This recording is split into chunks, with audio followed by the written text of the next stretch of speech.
খুলনার খালিশপুরের 10 নং ওয়ার্ডের হতদরিদ্র বাবা মাদের এখন প্রতিনিয়ত দুশ্চিন্তা, এই বুঝি তার সন্তানটি মাদকের কবলে পড়ল। এলাকাটিতে মাদকের সহজলভ্যতায় শিশু কিশোরদের জন্য বসবাসের অনুপযোগী হয়ে পড়েছে। নেশাদ্রব্যে শিশুরা আসক্ত হলে মেধাশক্তি হ্রাস, ক্যান্সার সহ নানা প্রাণঘাতী রোগের আশঙ্কা করছেন চিকিৎসকরা। খুলনার মাদকাসক্ত শিশুদের নিয়ে ধারাবাহিক আয়োজনে আজ থাকছে মাদকের ক্ষতিকর দিক। এশামুল আলিফের পাঠানো প্রতিবেদন জানাচ্ছে আফিফা ফাইরুজ খান। স্বাধীন একটি দেশে যেন তারা বাস করছেন পরাধীনতার শেকলবন্দি হয়ে। খালিশপুরের 10 নং ওয়ার্ডের বাসিন্দা এই আনোয়ার হোসেনের মতো অনেক নিরুপায় বাবাদের আকুতি ছাড়া কোনো উপায় নেই।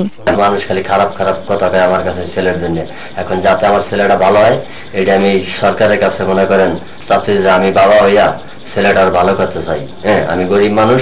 হ্যাঁ, কি করলে ছেলেটা ভালো হবে এটাই তার কাছে আমার আবেদন এবং আমার দাবি। আমার নানান ভয়াবহ মাদকের ছোবলে তার সন্তান পারভেজের মতো অনেক শিশু কিশোরী আক্রান্ত।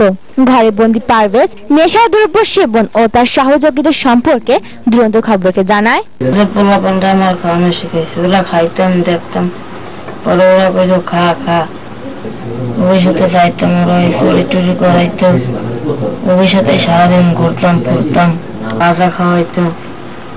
ছোট্ট এই পারভেজকে দেখে বোঝা যায় মাদকের ভয়াবহ ক্ষতিকর দিকসমূহ এই বয়সে তার চোখের নিচে কালো দাগ পড়ে গেছে। চিকিৎসকরা বলছেন মাদকের ফলে পরিপাকতন্ত্র নষ্ট, মেধাশক্তি ক্ষয়, মানসিক সমস্যা সহ দেহের নানান প্রাণহানি রোগ দানা বাঁধে।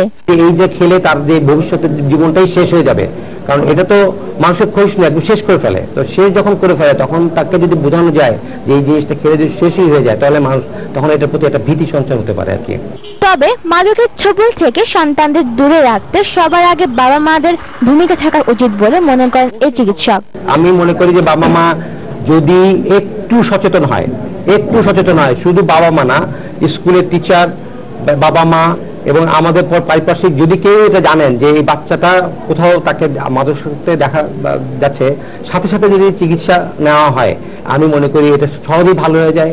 আফিফা ফাইরুজ খান, দুরন্ত ন্যাশনাল ডেস্ক, দিগন্ত টেলিভিশন।